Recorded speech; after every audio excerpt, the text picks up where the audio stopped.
So if you guys haven't realized, IGN put out a review of Dead by Daylight, and it's something. They gave the game a 9, and obviously the community has something to say about this. A lot of people are disagreeing with IGN on this, and personally, I also disagree with them, but I don't disagree with them in the same way that the community as a whole is disagreeing with them. So if you guys haven't seen the review, they basically say that the game is a playable horror game with all your favorite slashers from all your favorite movies coming in, and the gameplay is like straight out of a horror movie. They make a lot of comparisons to horror movies in this video. Essentially, they say that the aesthetic is great, the gameplay is tense, and the graphics, while not the best, still hold up after all these years. They essentially praise the game for still being relevant after its 4-year lifespan and still being one of the biggest horror multiplayer games as of right now. And yeah, they say that all of that is worthy of a 9. Now, me, personally, I don't think that this game is a 9, but I also don't think that this game is bad. I mean, I made my whole channel around the game, so obviously I must like it somewhat.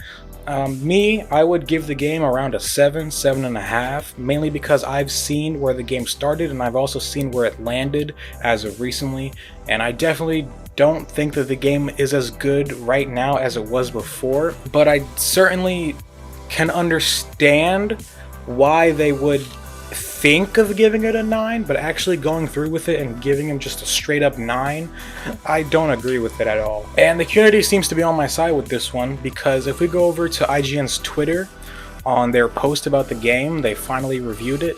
A lot of people has had something to say about it, especially this guy. He gave his own review of the game, essentially making a whole bunch of cons.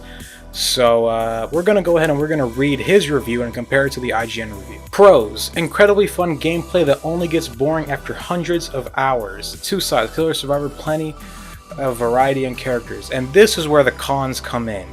Oh my god, this guy, despite saying it's a fun game, this guy clearly hates it. I mean, just look at him, he looks upset. Garbage community.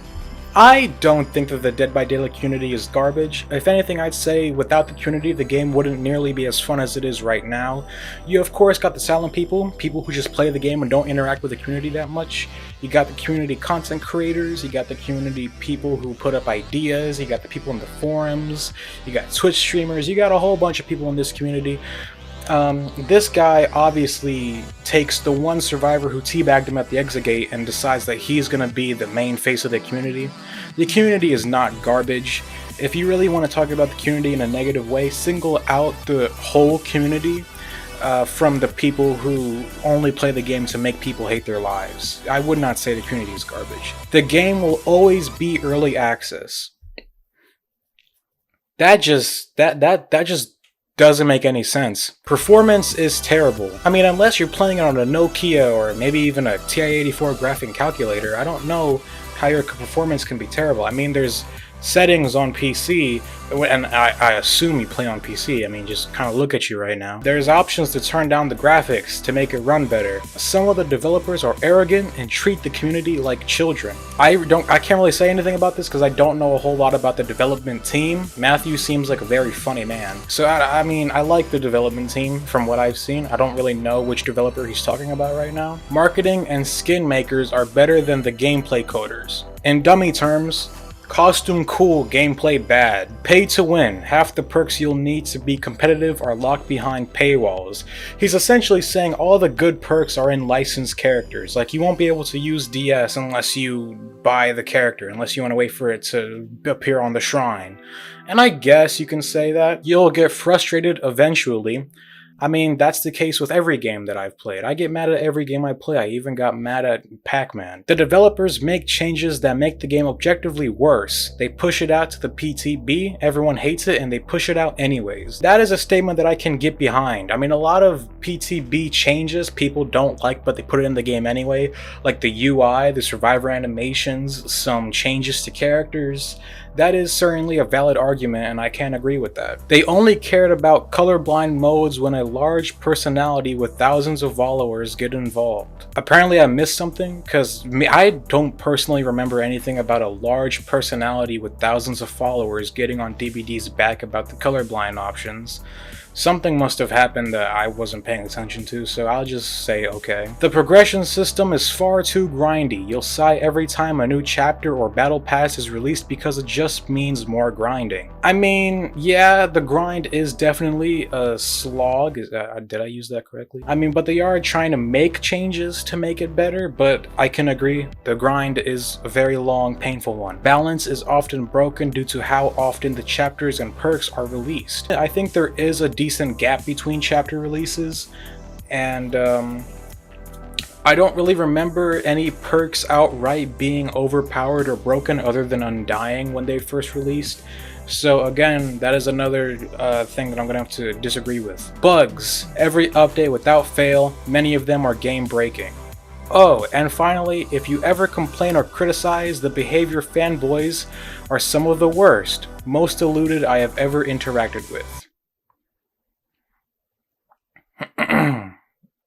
No. If you're a killer going against good survivors with full meta builds and you're running garbage perks, you're going to have a bad time.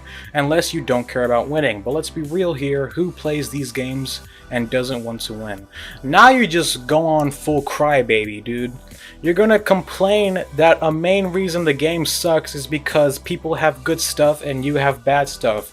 Then get the good stuff! That is just one guy's opinion, and we're here to look at the community's opinion as a whole, so let's continue. One of the worst, most entitled communities I've ever had the misfortune of being exposed to. Now, I'm going to quote Scott Jund on this one because he did recently make a video talking about this subject. This is simply just my take on it. He said, if you think DBD has the most toxic community, you have basically never played any other multiplayer game. Me, I can think of 10 games that have worse communities than Dead by Daylight. So again, Mr. Brandon Ortiz, if you think DBD has the most toxic community, you clearly have only played DBD, and I mean, if you only play this game, then why are you even complaining about the community?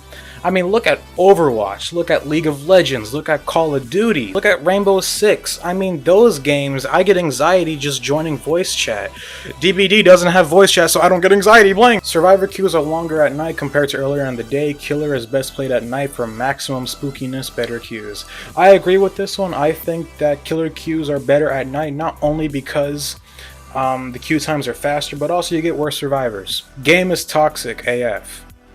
Get good. If you really played DBD, I mean, you really played it, you can agree with me that almost 90% of my matches, I have to say, 90% of my matches have not been toxic at all. Toxic means bad attitude and behavior in an online gaming context. It is not uncommon for a player to feel aggrieved in some way. Whatever the reason, a player who is constantly complaining, tutting, or swearing is described as toxic. If a survivor teabags you after stunning you with a pallet, me, I'm not gonna think that that's toxic. Other people can think that it's toxic. Me, I mean, that's just him taunting that he outplayed me. And yes, the DBD is entirely a game about outplaying people. That's why it's so competitive. In order to win in this game, you need to think 5 steps ahead of your of the other team, or else you're gonna lose. If you constantly lose and people are constantly getting on your case, yes, getting good is one of the better options. Very rarely do I ever receive messages. Very rarely do I ever play the game and just think, oh my god, this other team is so toxic, I cannot deal with it. Killer side is a joke, stressful and underpowered. Survivor queues are long, no one wants to play killer and be a clown. This person responded with, not true, you just need more practice. You don't have good strategy or the right perks. As a killer, you gotta be thinking 3 steps ahead of the survivor.